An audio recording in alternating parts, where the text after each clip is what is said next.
কাহিনী নয়।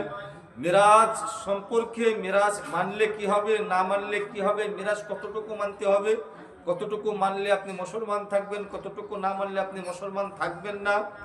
আর তারপরে মিরাজের পরে কি বলছে, মিরাজকে কিভাবে মুহাদ্দিসিনে কেরামরা মিরাজকে দুই ভাগে ভাগ করেছেন, আর কোন ভাগকে আপনাকে মানতেই হবে, যে ভাগকে আপনি না মানলে কখনো মুসলমানই থাকবেন না।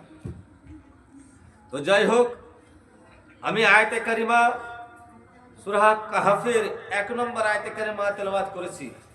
আমার পূর্ববর্তী বক্তারা ওনারা একই আয়াতে কারিমাকে দুজনেই তেলাওয়াত করে মিরাজ সম্পর্কে আলোচনা করছিলেন। সুবহানাল্লাযী আসরা বিআবদিহি লাইলাম মিনাল মাসজিদিল হারাম ইলাল মাসজিদিল আকসা। এই আয়াতে কারিমার ভিত্তিতে ওনারা আলোচনা করছিলেন। আমি সূরা কাহফের আয়াতে কারিমা তেলাওয়াত করেছি 1 নম্বর আয়াতে কারিমা। আল্লাহ রাব্বুল কারীম তিনি বলেন, আলহামদুলিল্লাহিল্লাযী আনজালা আলা আবদিহিল কিতাবা ওয়া লাম ইয়াজআল লাহু ইওয়াজা। এই আয়াতে কারিমার সাথে মিরাজের সম্পর্ক খুব একটা ঘনিষ্ঠ নয়, কিন্তু মিরাজের যে আয়াত সুবহানাল্লাযী আসরা বিআবদিহি, এই আবদ শব্দ সাথে আমি যে আয়াতে কারিমা তেলাওয়াত করেছি আয়াতে কারিমার সম্পর্ক রয়েছে, সেই সূত্রে আয়াতে কারিমাকে তেলাওয়াত করেছি। কেননা প্রত্যেকটি মিলাদ, প্রত্যেকটি মাহফিল, প্রত্যেকটি জলসা, প্রত্যেকটি জুলুসের একটি উদ্দেশ্য থাকে, আর উদ্দেশ্যকে লক্ষ্য করে প্রত্যেকটি বক্তা কাজ কিংবা কর্ম হচ্ছে সেই ভিত্তিতে আয়াতে কারিমাকে রেখে মানুষের সামনে সেই বিষয়ে আলোচনাকে তুলে ধরা যতটুকু সম্ভব। তো আমি ওই আয়াতে কারিমার আব্দ শব্দটি এই আয়াতে কারিমার আব্দ শব্দের সঙ্গে মিলিত রয়েছে বলে এই আয়াতে কারিমাকে তেলাওয়াত করেছি। প্রথমত আপনার এই আয়াতে কারিমার আমি অর্থাৎ মানে আপনার করি। আল্লাহ তাবারাক ওয়া তাআলা সূরা কাহফের 1 নম্বর আয়াতে কারিমাতে বলছেন, আলহামদুলিল্লাহিল্লাযী আনজালা আলা আবদিহিল কিতাবা। সমস্ত প্রশংসা আল্লাহ তাবারাক ওয়া তাআলার জন্য। যা কিছু আছে সমস্ত প্রশংসা আল্লাহ তাবারাক ওয়া তাআলার জন্য। আলহামদুলিল্লাহিল্লাযী আনজালা আলা আবদিহিল কিতাব। তিনি তিনার মেহবুব বান্দার প্রতি, তিনি তিনার প্রিয় বান্দার প্রতি তিনি তিনার কিতাবকে নাজিল করেছেন। বলুন সুবহানাল্লাহ। আল্লাহ তাবারাক ওয়া তাআলা তিনি 104 খানা কিতাব নাজিল করেছেন। কত? 104 খানা। গুরুত্বপূর্ণ কথা, 1,24,000 নবী, 1,24,000 নবীকে আল্লাহ তাবারাক ওয়া তাআলা 1,24,000 কিতাব দেননি, 104 খানা কিতাব দিয়েছেন। তার মধ্যে খাস করে আমার নবীর প্রতি একটি কিতাব আল কোরআনুল কারীম। বলুন সুবহানাল্লাহ। আমার নবীকে আল্লাহ তাবারাক ওয়া তাআলা আল কোরআনুল কারীম দিয়েছেন। আর আল্লাহ তাবারাক ওয়া তাআলা তিনি বলছেন, আলহামদুলিল্লাহিল্লাযী আনজালা আলা আবদিহিল কিতাব ওয়া লাম ইয়াজআল লাহু ইওয়াজা। তারপর আল্লাহ তাবারাক ওয়া তাআলা বলছেন, আমার এই কিতাবের মধ্যে কোন রকমের জটিলতা নাই, সমস্ত জিনিস পরিষ্কার ও পরিচ্ছন্ন ভাবে। বলুন সুবহানাল্লাহ।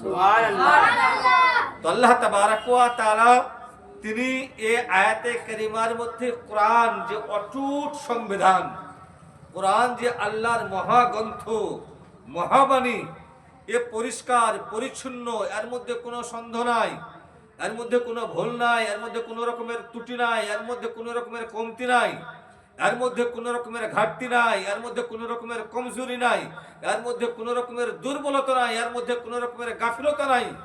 আল্লাহ সুবহানাহু ওয়া তাআলা তিনি এই আয়াতে কারিমার মধ্যে এই জিনিসকেও পরিষ্কার করেছেন। আর আল্লাহ তাবারাক ওয়া তাআলা যখন আমার প্রিয় হাবিব সাল্লাল্লাহু তাআলা আলাইহি ওয়াসাল্লামকে মেরাজে ডাকলেন, তিনি কি বললেন? সুবহানাল্লাযী আসরা বিআবদিহি লাইলাম মিনাল মাসজিদিল হারাম ইলাল মাসজিদিল আকসা। ওই পবিত্র জাত যিনি তিনার মেহবুব বান্দাকে রাত্রের অন্ধকারে উত্তীর্ণর জন্য ডাকলেন। আমরা বলি না মেরাজ, মেরাজের বাংলা অর্থ হচ্ছে ভ্রমণ করা, কিন্তু কোরআন পাকে মিরাজ শব্দটি আসেনি। এই যখন মিরাজের হেকায়াত, মিরাজের ওয়াকিয়াতকে যখন আল্লাহ তাবারাক ওয়া তাআলা বর্ণনা করছেন, এই জায়গাতে মেরাজ শব্দটা আসেনি। মেরাজ শব্দটিও আরবি শব্দ, মেরাজ শব্দটিও আরবি শব্দ, কিন্তু আল্লাহ তাবারাক ওয়া তাআলা এখানে কি শব্দ ব্যবহার করেছেন? ইসরা। সুবহানাল্লাযী আসরা, আসরা ইসরা। আল্লাহ তাবারাক ওয়া তাআলা এখানে আসরা শব্দ ব্যবহার করেছেন। আসরা শব্দের অর্থ কি? উত্তীর্ণ হওয়া, উপরে যাওয়া। এখানে উত্তীর্ণ শব্দ অর্থাৎ আসরা শব্দকে ব্যবহার করলেন, মিরাজ শব্দকে ব্যবহার করলেন না কেন? গুরুত্বপূর্ণ কথা। কেননা শিক্ষিত সমাজ যখন কোরআন নিয়ে আলোচনা হয়, ভাষা নিয়ে আলোচনা হয়, তখন শব্দ বিশেষে আপনার কথা হয়, বাক্য বিশেষে কথা হয়। আল্লাহ তাবারাক ওয়া তাআলা এখানে মিরাজ শব্দকে ব্যবহার করলেন না, আসরা শব্দকে ব্যবহার করলেন কেন?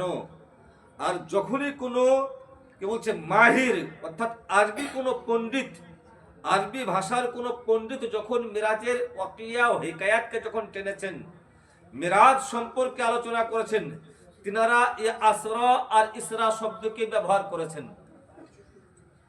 যেরকম ইমামে আহলে সুন্নাত মুজাদ্দিদে দুল মিল্লাত, যিনি 1400 খানা কিতাব লিখেছেন, 1400 খানা কিতাব লিখেছেন বেরাদার। এই 1400 খানা কিতাব তিনি মাত্র দুনিয়ার বুকে 1272 হিজরিতে তিনি জন্মগ্রহণ করেছিলেন, আর 1340 হিজরিতে তিনি ইন্তেকাল করেছিলেন। তো 72 হিজরি আর 1340 হিজরি, 72 থেকে অর্থাৎ 1300 থেকে 72 বাদ দিলে আপনার থাকে 28, আর দিকে 1340 মানে 40, 68 বছর বয়সে তিনি কি বলছে 1400 কিতাব লিখলেন। আর বেরাদার 1400 কিতাবের মধ্যে তিনার মাশহুর ও মারুফ একটি কিতাব ফতোয়া রিজভিয়া শরীফ, যেটা 32 খণ্ড, 32 খণ্ডতে 23,000 পাতা। কত পাতা? 23,000 পাতা। তো উনি যখন মিরাজ সম্পর্কে লিখতে লাগলেন, তখন তিনি লিখলেন সবে আসরা কে দুলহা পে দায়াম দরুদ। কি লিখলেন? সবে আসরা কে দুলহা পে দায়াম দরুদ। সব মানে হচ্ছে রাত্রি, আসরা মানে উত্তীর্ণ হওয়া। সবে আসরা কে দুলহা পে দায়াম দরুদ। দুলহা কাকে বলা হয়েছে? বলছে দুলহা যদি আমরা আমাদের বাংলা ভাষায় জানতে চাই না বুঝতে চাই, তো যেরকম কোনো বিবাহিত পাত্রকে যেরকম আমরা দুলহা বলি, তো বলছে ওই দুলহা, উদাহরণ দিয়ে আপনারা বোঝার চেষ্টা করুন। অর্থাৎ সেই দিন ওই দুলহা আর দুলহান খুব আনন্দ থাকে, খুশি থাকে। তো তিনি বলছেন সবে আসরা কে দুলহা পে দায়াম দরুদ। কার দুলহা? কোন মানুষের দুলহা নয়, আল্লাহ তাবারাক ওয়া তাআলার দুলহা, যাকে আল্লাহ তাবারাক ওয়া তাআলা খুদ ইনভাইট করেছেন। আল্লাহ রাব্বে করিম যাকে খুদ নিমন্ত্রণ দিয়েছেন, ব্রাদার সবে আসরা কে দুলহা পে দায়াম দরুদ, कि ওই দুলহার প্রতি আপনার কি বলছে দায়াম মানে হামেশা সব সময় দুরুদ ও সালাম হতে থাকুক।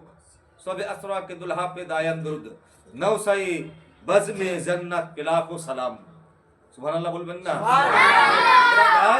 তো ইমামে আহলে সুন্নাত আলাইহি রাহমাতুর রিদওয়ান তিনি এই তিনার শেরের মধ্যে, আশারের মধ্যে মিরাজকে তিনি বর্ণনা করেছেন। তো এই আসরা শব্দকে নিয়েছেন। তো এ আল্লাহ সুবহানাহু ওয়া তাআলা মিরাজের জায়গাতে তিনি আসরা শব্দ ব্যবহার করেছেন। তো তিনি তিনার মেহবুব বান্দাকে মসজিদে হারাম থেকে মসজিদে আকসা নিয়ে গেলেন। মসজিদে আকসা কোথায় আর মসজিদে হারাম কোথায়? মসজিদে আকসা হচ্ছে মক্কাতুল মুকাররমাতে মসজিদে হারাম, যাকে আমরা কাবা শরীফ বলি। একে কোরআন পাকে মসজিদে হারাম বলা হয়েছে। আর মসজিদে আকসা কাকে বলা হয়েছে? মসজিদে আকসা বলা হয়েছে যে বাইতুল মুকাদ্দাসে দিন রাত ইহুদিদের অত্যাচার হচ্ছে, ঈসাইদের অত্যাচার হচ্ছে, আতঙ্কবাদীদের কি বলছে অত্যাচার চলছে, উগ্রপন্থীদের সন্ত্রাসবাদী হামলা চলছে, যেখানে প্রতিদিন কি বলছে নিষ্পাপ বাচ্চাদের হত্যা হচ্ছে, যেখানে বয়োজ্যেষ্ঠ বাবাদের প্রতি আপনার গুলি চালানো হচ্ছে, যেখানে কি বলছে গর্ভবতী মহিলাদের কি বলছে গলাতে ছুরি চালানো হচ্ছে, যেখানে গর্ভবতী মহিলাদের পেটে আপনাকে বলছে লাত মারছে। এই ইহুদি ঈসাই উগ্রপন্থী আতঙ্কবাদী সংগঠনরা বা ইহুদি ঈসাই উগ্রপন্থী আতঙ্কবাদী দেশগুলো ফিলিস্তিনের প্রতি যে অত্যাচার করছে, এই ফিলিস্তিনের মধ্যে রয়েছে আপনার মসজিদে আকসা। মসজিদে আকসা, যাকে আমরা বাইতুল মুকাদ্দাস বলি। বাইতুল মুকাদ্দাস শহরের নাম, আর বাইতুল মুকাদ্দাস শহরের ভিতরেই রয়েছে আপনার মসজিদে আকসা। মসজিদে হারাম হচ্ছে মক্কাতুল মুকাররমা সৌদি আরবে, আর মসজিদে আকসা ফিলিস্তিনের বাইতুল মুকাদ্দাস শহরে। কিন্তু আল্লাহ সুবহানাহু ওয়া তাআলা এই পবিত্র রাত্রে, আজকে রাত্রিতে তিনি সুবহানাল্লাযী আসরা বিআবদিহি, তিনি এই রাত্রিতে কি করলেন? তিনি তার মেহবুব বান্দাকে মসজিদে হারাম থেকে মসজিদে আকসা নিয়ে গেলেন। মসজিদে হারাম থেকে মসজিদে আকসার দূরত্ব কতটুকু বিরাদার? ফিলিস্তিন এক জায়গায়, সৌদি আরব এক জায়গায়, দুটো দেশ, দুটো দেশের দুটো শহর, দুটো শহরে দুইটি মসজিদ অবস্থিত। কতটুকু ডিফারেন্স? বর্তমান কিলোমিটার হিসাবে যদি আপনি দেখেন, প্রায় 1460 থেকে 70 কিলোমিটার ডিফারেন্স। কতটুকু? 1460 থেকে 70 কিলোমিটারের ডিফারেন্স। মসজিদে হারাম থেকে মসজিদে আকসা কবে গেলেন? রাত্রির অল্প সময়ে আল্লাহ রাসূল সাল্লাল্লাহু তাআলা আলাইহি ওয়াসাল্লাম তিনি গেলেন। আর আল্লাহ তাবারাক ওয়া তাআলা ওই মসজিদে হারাম আর মসজিদে আকসার কথা বলছেন, সুবহানাল্লাযী আসরা বিআবদিহি লাইলাম মিনাল মসজিদিল হারাম ইলাল মসজিদিল আকসা। তিনি মসজিদে হারাম থেকে মসজিদে আকসা অবধি কি করলেন? ভ্রমণ করলেন। আর তারপর থেকে তিনি কি করলেন? উত্তীনকে বলছে ভ্রমণ করলেন। আর আল্লাহ সুবহানাহু ওয়া তাআলা ওই জায়গাতে কি রেখেছেন?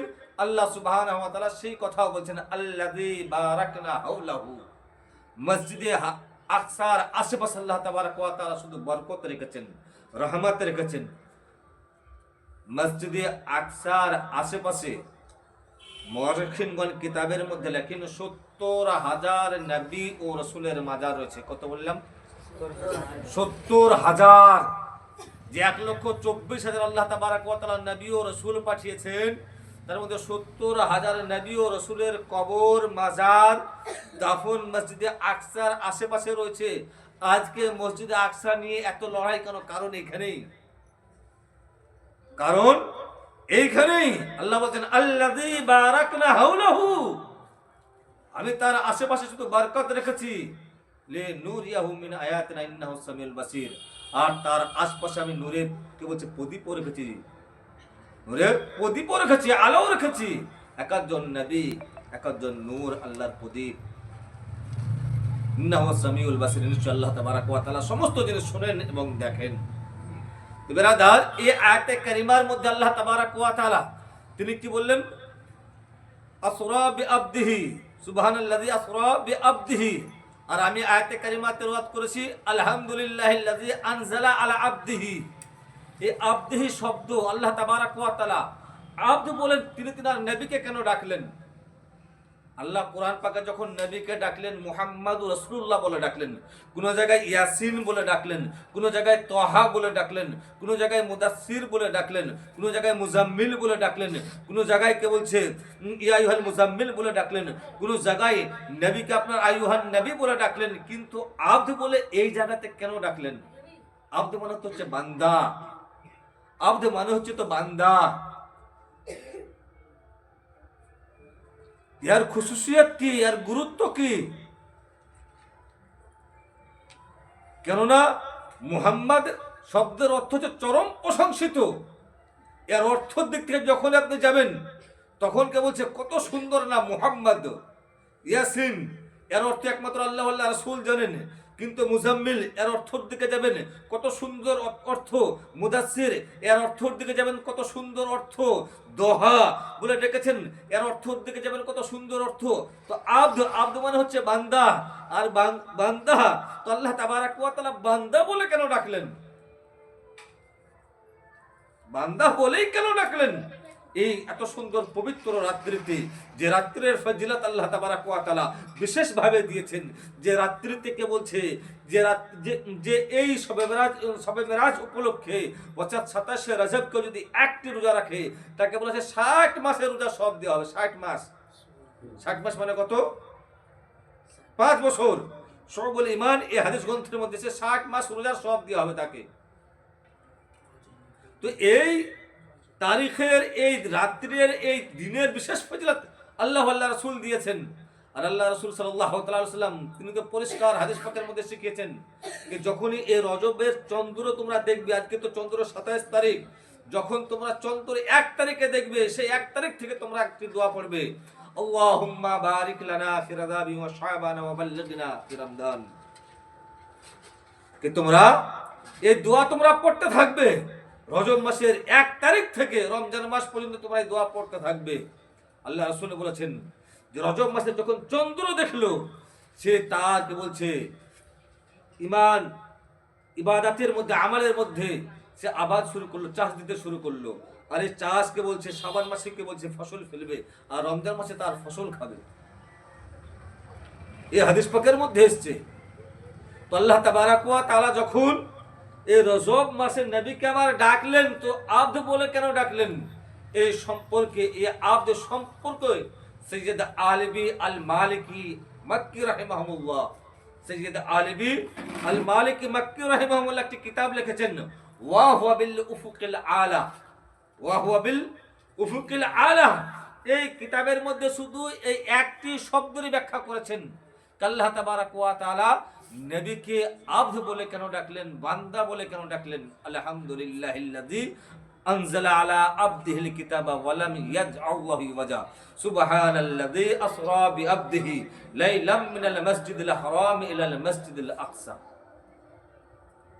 আল্লাহ তাবারাক ওয়া তাআলা বান্দা বলে কিতাব দিলেন, বান্দা বলে মিরাজে ডাকলেন। বেরাদার, এর উত্তর লিখতে লিখতে তিনি একখানা বই লিখে ফেললেন।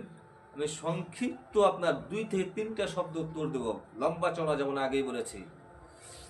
কে আল্লাহ তাবারাক ওয়া তাআলা তিনি তিনার রাসূলকে সবসময় রাজি ও খুশি করতেন। আল্লাহ কি করতেন? নবীকে রাজি ও খুশি করতেন।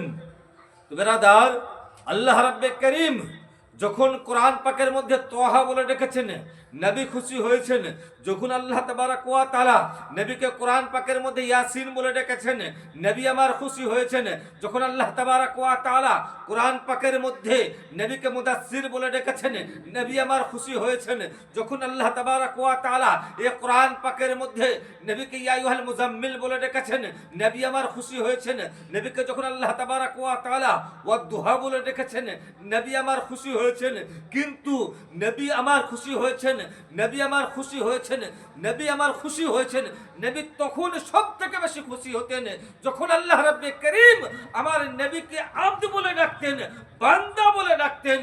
বেরাদার, আল্লাহ সুবহানাহু ওয়া তাআলা তারই জন্য বলছেন, হে আমার বান্দা বান্দিরা শুনে রাখো, আমি আমার নবীকে আজকে রাত্রিতে সুবহানাল্লাযী আসরা বিআবদিহি আব্দ বলে এর জন্য ডেকেছি। নবীকে আমি মুদাসসির বলে ডেকেছি, নবীকে খুশি পেয়েছি। নবীকে মুজাম্মিল বলে ডেকেছি, নবীকে খুশি পেয়েছি। নবীকে তোহা বলে ডেকেছি, নবীকে খুশি পেয়েছি। কিন্তু নবীকে যখন আমি আব্দ বলে ডাকলাম, তো নবীকে আমি সব থেকে বেশি খুশি পেয়েছি। আর নবীকে যখন আমার কাছে ডাকলাম, তো নবীকে সব থেকে বেশি খুশি করার জন্য ডাকলাম। তার জন্য তাকে আসরা বিআবদিহি বা আব্দ বলেই ডাকলাম, বান্দা বলেই ডাকলাম। বেরাদার, এরই জন্য আপনার ইমাম আহলে সুন্নাত মুজাদ্দিদে দ্বীন মিল্লাত ইমাম আহমদ রাজা খান আলা হযরত ফাজিল বেরেলভী আলাইহি রাহমাতুর রিদওয়ান তিনি আপনার শায়রের মধ্যে বলেন, সারে জাহাं চাহতি है खुदा की रजा, खुद खुदा चाहती है रजाए मोहम्मद रसूलुल्लाह। सारे जहां चाहती है खुदा की रजा। আজকে গোটা পৃথিবীর মানুষ এই যে পৌষ মাসে যাকাত দিয়েছে তো আল্লাহকে রাজি করার জন্য, এই রমজান মাসে রোজা রাখবে তাও আল্লাহকে রাজি করার জন্য, এই রমজান মাসে যাকাত দিবে তাও আল্লাহকে রাজি করার জন্য, আজকে নামাজ পড়ছে তাও আল্লাহকে রাজি করার জন্য। তো সারা দুনিয়া, সারা পৃথিবী আল্লাহকে রাজি ও খুশি করার জন্য আপনার প্রস্তুত, আপনার এগিয়ে রয়েছে। সারে জাহাं চাহতি है खुदा की रजा, खुद खुदा चाहती है रजाए मोहम्मद रसूलुल्लाह। कि स्वयं আল্লাহ তাবারাক ওয়া তাআলা যিনি কুল কায়নাতের সৃষ্টিকর্তা, কুল মাখলুকাতের সৃষ্টিকর্তা, কুল মাখলুকাতের রুজিদাতা, সেই মহান রব্বে করিম তিনি চান তিনার হাবিব মুহাম্মদ আরবি সাল্লাল্লাহু তাআলা আলাইহি সাল্লাম তিনি রাজি ও খুশি যেন হন। তার জন্য আল্লাহ তাবারাক ওয়া তাআলা তিনি তিনার মেহবুব বান্দাকে যখন ডাকলেন, কি বলে ডাকলেন? সুবহানাল্লাযী আসরা বিআবদিহি লাইলাম মিনাল মাসজিদিল হারাম ইলাল মাসজিদিল আকসা।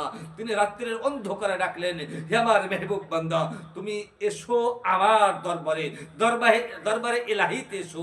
বেরাদার, এইখানে এবারে বিষয় হচ্ছে নবী কেন খুশি হতেন আব্দ বলে ডাকলে? আব্দ বলে ডাকলে নবী কেন খুশি হতেন? সাধারণ একটি লজিক্যাল উত্তর দিয়ে আমি বোঝার চেষ্টা করি আপনাদেরকে। কে একজন বাবা,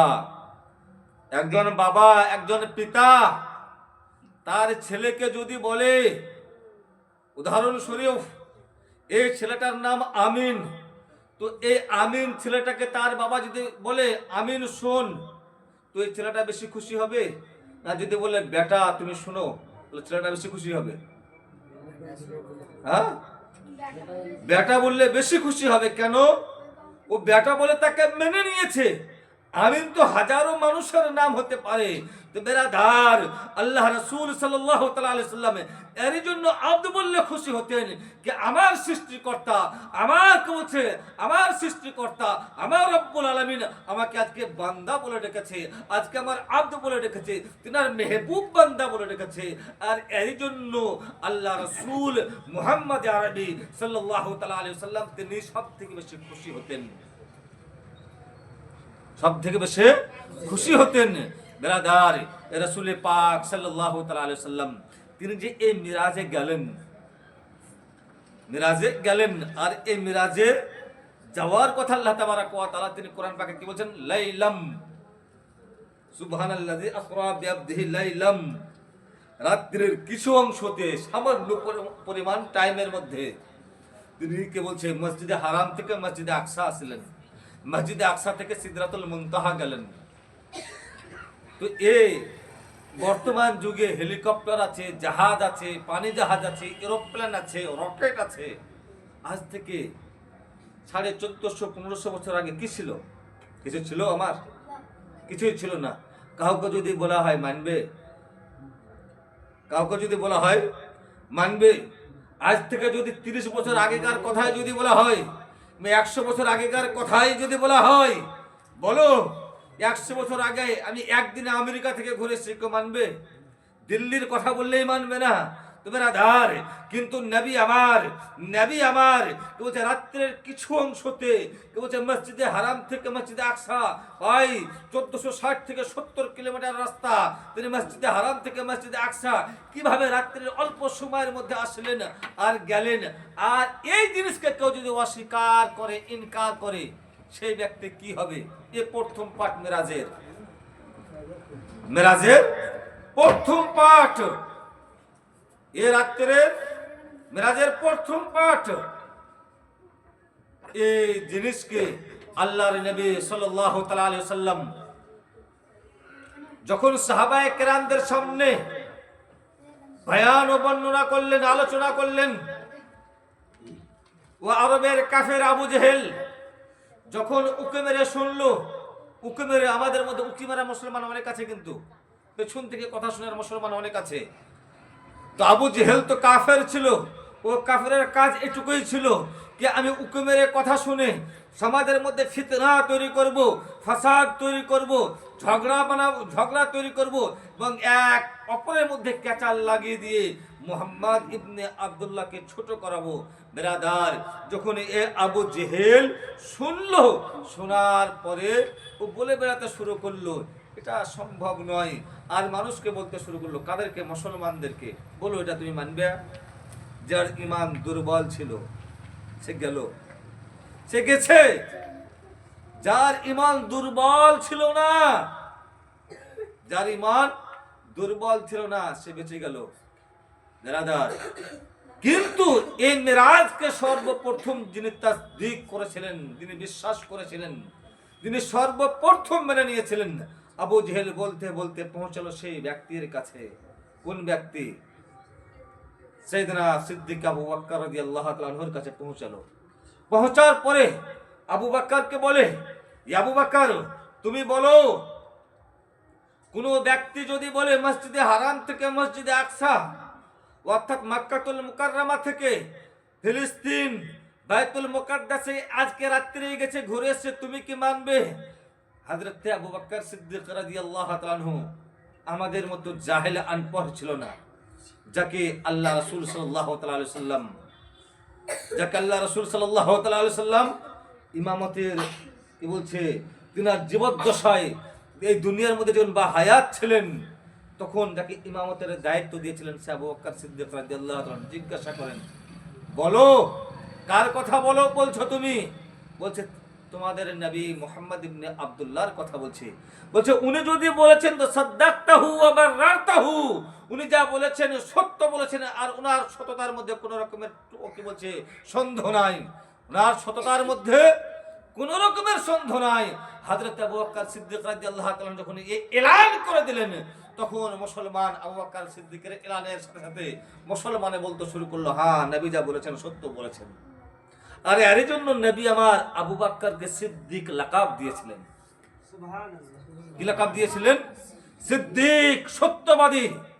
ব্রাদার, তো এই মিরাজকে সর্বপ্রথম যিনি মেনেছিলেন আল্লাহর নবীর সাহাবাদের মধ্যে, আল্লাহ রাসূলের সাহাবাদের মধ্যে সর্বপ্রথম যিনি মিরাজকে বিশ্বাস করেছিলেন, তিনি হলেন প্রথম খলিফাতুল মুসলিমিন আমিরুল মুমিনিন হযরত সাইয়েদনা আবু বকর সিদ্দিক রাদিয়াল্লাহু তাআলা আনহু। তিনি মিরাজকে বললেন, হ্যাঁ নবী আমার যা বলেছেন সত্য বলেছেন।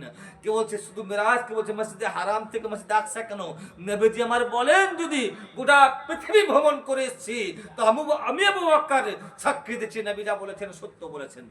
সুবহানাল্লাহ। ব্রাদার, রাসূল পাক সাল্লাল্লাহু তাআলা আলাইহি সাল্লামের এই মিরাজকে অর্থাৎ মসজিদে হারাম থেকে মসজিদে আকসা অবধি কেউ যদি অস্বীকার ও ইনকার করে, সেই ব্যক্তি মুসলমান না, সেই ব্যক্তি মুসলমান না, কাফের।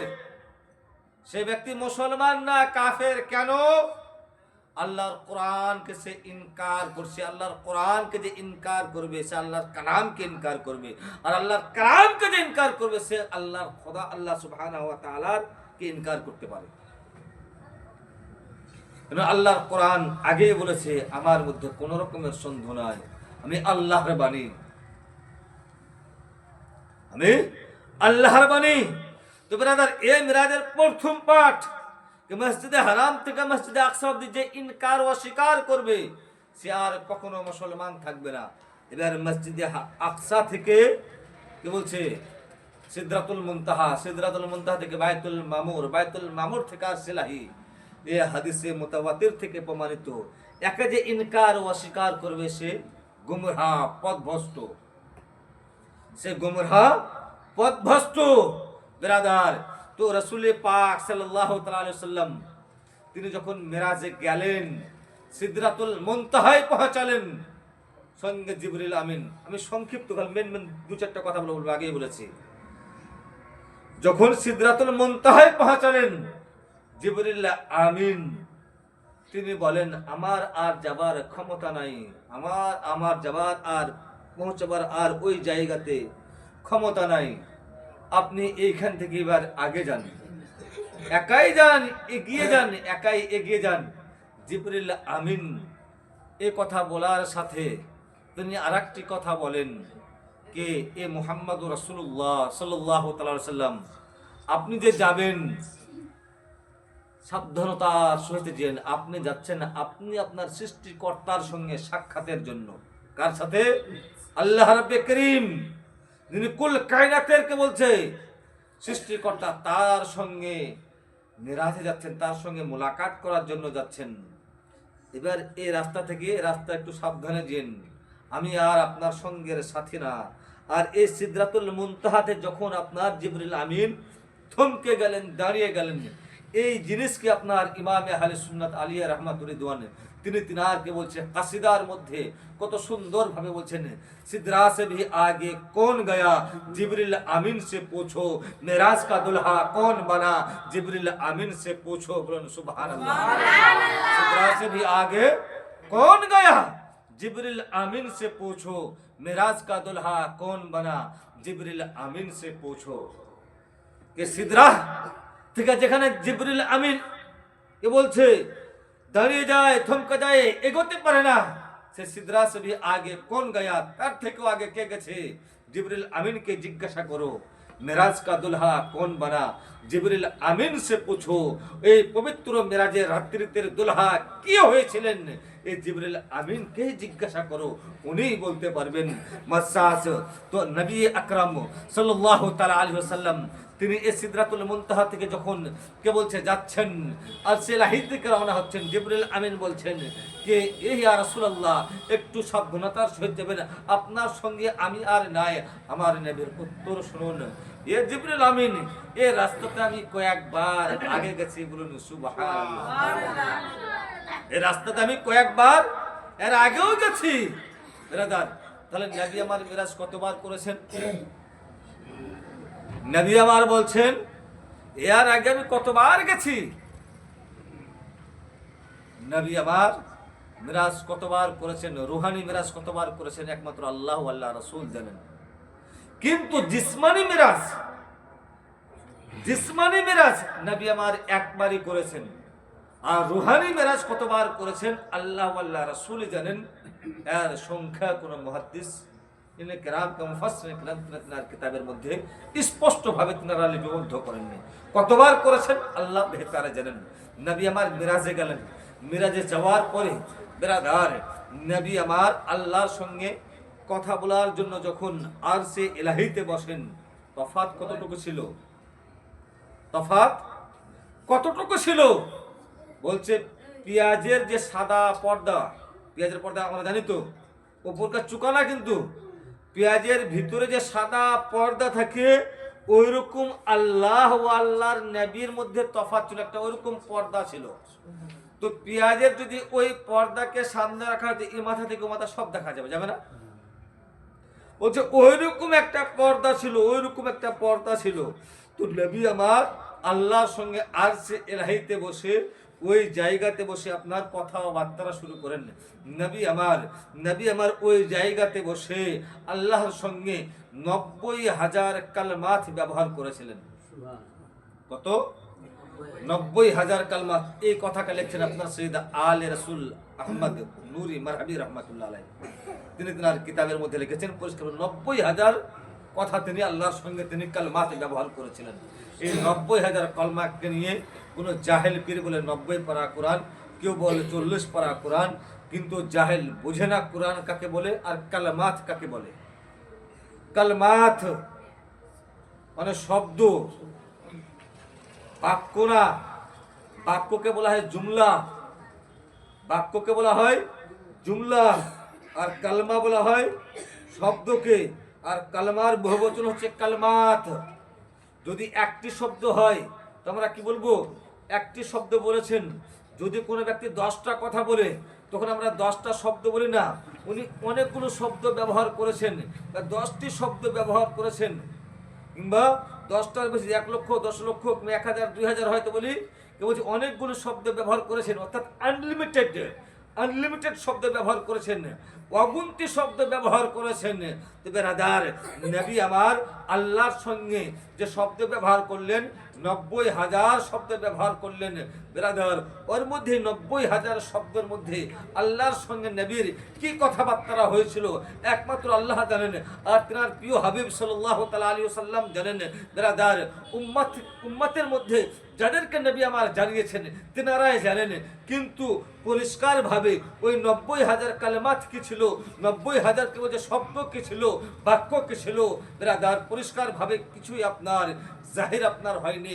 কিন্তু কেউ যদি আপনার এই 90,000 শব্দকে নিয়ে বলে 90 পারা কোরআন বা 40 পারা কোরআন, ওর মতো বড় জাহিল, ওর মতো বড় কেউ বেঈমান, ওর মতো বড় ধোঁকাবাজ, ওর মতো বড় গাদ্দার, ওর মতো বড় মুনাফিক ইসলামের মধ্যে নাই আর মুসলমানের মধ্যেও নাই। কেননা আল্লাহর কোরআন অটুট, কালকেও ছিল, আজকেও আছে, আর কাল কিয়ামতের দিন অবধি কোরআনের মধ্যে কোনো রকমের পরিবর্তন হবে না। আল্লাহর কোরআন বলে যালিকাল কিতাবু লা রাইবা ফি, আমার এই কিতাবের মধ্যে কোনো রকমের সন্দেহ নাই, আল্লাহর ওই কিতাবের মধ্যে কোনো রকমের সন্দেহ নাই। There is no doubt about for holy Quran, আল্লাহর ওই কিতাবের মধ্যে কোনো রকমের সন্দেহ নাই। But you can doubt out for Islam. তুমি যদি কোরআনের প্রতি তুমি কে বলছে ওই কোরআনের প্রতি তুমি যদি সন্দেহ করো বা সন্দেহের বিকাশ ঘটাও, তুমি ইসলামের মধ্যেই থাকবে না, ইসলাম থেকে আউট হয়ে যাবে। বেরাদার, আজকে মুসলমান কে নবী আমার মিরাজে গেলেন, নবী আমার মিরাজে গিয়ে কোরআন আনতে দেননি। কোরআন তো নবীর প্রতি দুনিয়াতেই নাজিল হয়েছিল। আল্লাহ সুবহানাহু ওয়া তাআলা সেই কথাও তিনি পরিষ্কার সূরা কাহফের 1 নম্বর আয়াতে কারিমার মধ্যে বলেছেন, আলহামদুলিল্লাহিল্লাযী আনজালা আলা আবদিহিল কিতাব, কে তিনি তার সমস্ত প্রশংসা আল্লাহ সুবহানাহু ওয়া তাআলার জন্য, যিনি তিনার মেহবুব বান্দার প্রতি এই কোরআনকে নাজিল করেছেন। এই কোরআনকে আল্লাহ সুবহানাহু ওয়া তাআলা অল্প অল্প করে 23 বছর ধরে নাজিল করেছেন, আর পরিপূর্ণ কোরআনকে আল্লাহ তাবারাক ওয়া তাআলা তিনি আপনার লাইলাতুল কদরের রাত্রে তিনি তিনার মেহবুব বান্দার প্রতি দিয়েছেন।